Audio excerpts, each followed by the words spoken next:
How easy is it to get up in the morning when you know you're not doing all that it takes? It's not very easy at all. You can just lay there awake thinking, oh, what's a few more minutes in bed? It won't matter much anyway. Wrong. It does matter. It will matter. Now, how easy is it to get up in the morning when you're pouring it on, doing the best you can, anxious to get going, make progress toward your dreams? It's a whole different story.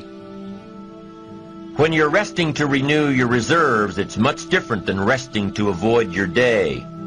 When you're psyched up and excited for your life, when you're excited for what you've planned to accomplish for the day, it's amazing you'll wake up before the alarm clock even tries to startle you awake. Your successes fuel your ambition. Your successes give you extra energy. Your successes pave the way for more successes. It's the snowball effect. With one success, you're excited to meet another, and another, and another. And pretty soon, the disciplines that were so difficult in the beginning, the disciplines that got you going, are now part of your philosophy. How do you know when you're successful? Do you have to be a millionaire? No. All we ask of you is that you earn all you possibly can. If you earn $10,000 a year and that's the best you can do, that's enough.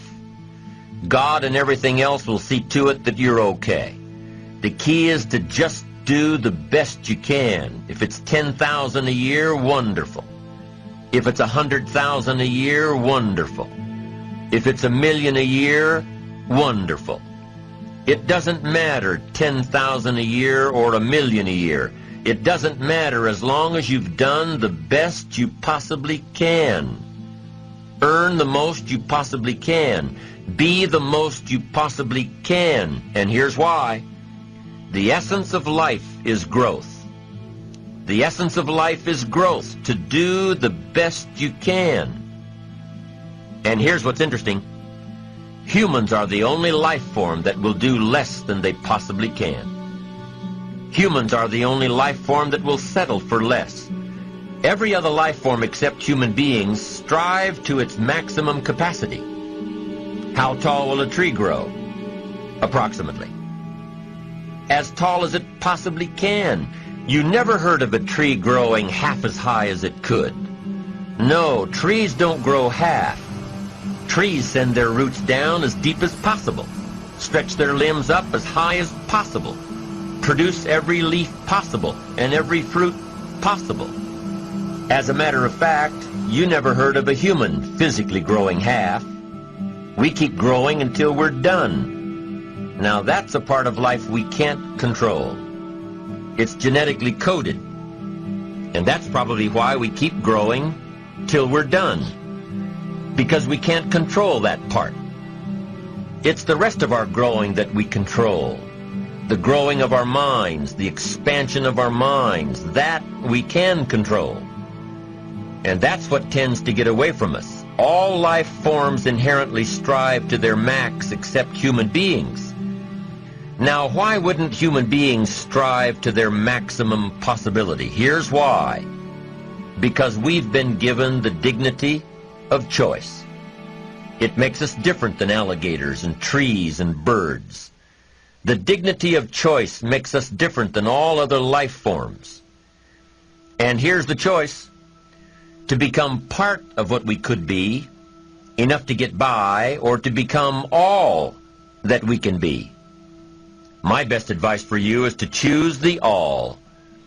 Earn all you can, make all the friends you can, read as many books as you can, develop as many skills as you can, see as much as possible, do as much as possible, make as much fortune as possible, give as much of it away as possible. The max. There's no life like it. I'm telling you, once I got on track, I've never looked back. Pick up the challenge. Go for it. Take the best of the two easies. Take the route of it's easy to get ahead. It's easy to do all you can. It's easy to succeed. It's easy to have financial freedom. The more you do, the more you get. So the two primary benefits of positive reinforcement are, number one, to build good habits, and number two, to create more energy to fuel your ambitions, your desires, your achievements. How can you isolate what's working for you and what isn't? How can you make sure that you are reinforcing your positive disciplines? Well, if it isn't apparent, easy to see right away, if what you're doing is happening in such small increments that you're not sure if you're on track, then you need to be writing it down. You need to keep a journal anyway. But if you really aren't sure that what you're doing is making measurable progress, you need to keep a written record.